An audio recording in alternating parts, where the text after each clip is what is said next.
Now let's take a look outside to our very own Clark Kent. Joe Butita out there with the Grill Master. How's it going, Joey? Hi, everybody. Sorry about that. We're talking food out here, and we are joined now by Justin. How you doing, man? Thanks for coming in. Yeah, absolutely. Thanks for having me. Where are you joining us from today? I'm coming up from Wildwood Kitchen in Julianne.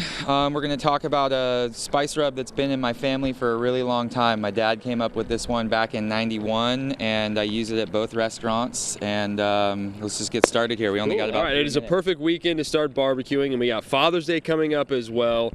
I see butter. So, Walk us through what we're butter doing. Melting over here on the stove. We're going to put together this spice rub. So this is primarily paprika, little cayenne. How do you measure it out? Black pepper. I do everything by weight. Salt, garlic powder, onion powder, dried oregano. Smells so good. Dried thyme. So now you just take this and mix this up. Now this can be used for a lot of different things. We use it at Julianne. We use it on shrimp.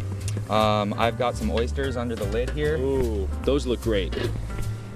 And then I've got a rack of ribs underneath the table here. This can go on chicken. It's good on steak. It's good on whitefish for, like, you know, blackening if you wanted to do it like a la plancha. Yeah. So we're gonna take this and we're gonna throw this right into this butter. So we're just gonna make some Cajun butter here. All right. Now, grilling oysters. I was talking to you a little while ago saying the only oysters I usually see come with a tequila shot. So when you're grilling oysters, what you should be looking for? Well, so I wanted to do the grilled oysters because grilled oysters are kind of like an intro to oysters. Okay. If you're nervous about oysters, start with the grill and some Cajun butter. You won't be nervous about them anymore. And the other nice thing about grilling oysters is, as you can see, they pop their shell straight open. Right on. So you don't need any kind of, like, you know, fancy oyster shucker or any kind of knowledge on how to shuck. Looks more like a mussel at that point. Yeah, exactly. So here, I'll tell you what I'm gonna do. Ooh. So that's what I'm talking about right there. All right, so how easy is this stuff to do? Pretty simple on the scale when it comes to making the rub? Yeah, this absolutely. I mean, you saw how fast that came together. And then the oysters, simply just throw them on a grill and, you know, cook them until they're done. So now with these shrimp, we're gonna take this and just use it as a seasoning on the shrimp. And we're gonna do the same thing, just like toss them around. And then throw those shrimp right on the grill too.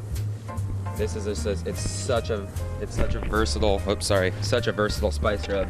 So that's the quick down and dirty on the seafood. Those are the easy ones on the seafood. Now with the ribs, these things are obviously, these are done.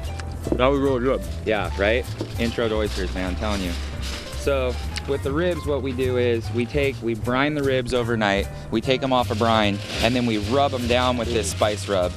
Now this is what you think more of when you're going to be using a rub. I would think ribs, steaks, whatever. So that's why I brought the seafood, because this is what you're thinking about. But look at how easily it applies to the seafood. Very good. 10 The times oysters are easier. awesome. You don't need any fancy equipment to do this. Right. This, you need a smoker. Yeah. So the ribs are brined overnight. We dry rub them with that blackening spice, and then they're smoked for 4 hours, and then we finish them in a pan like this with just a little bit of water, and that's what gets that separation. If you can see, like, that's what you're looking for right there. When the meat starts to pull away from the bone, that's how you know they're done. Falling right off. Oh yeah, I mean, see how tender those things are? All right, everybody, that's a quick dry rub lesson for you. We're going to chow down, and Natalie, toss it back to you. Justin West, thank you so much for coming out here, man. Appreciate it. Thanks for having me. Joey, having a lot of fun out there. Happy National Herbs and Spices Day. That's it for your local news on Fox. You can find our recipes on social media and our website. Have a great weekend, everyone.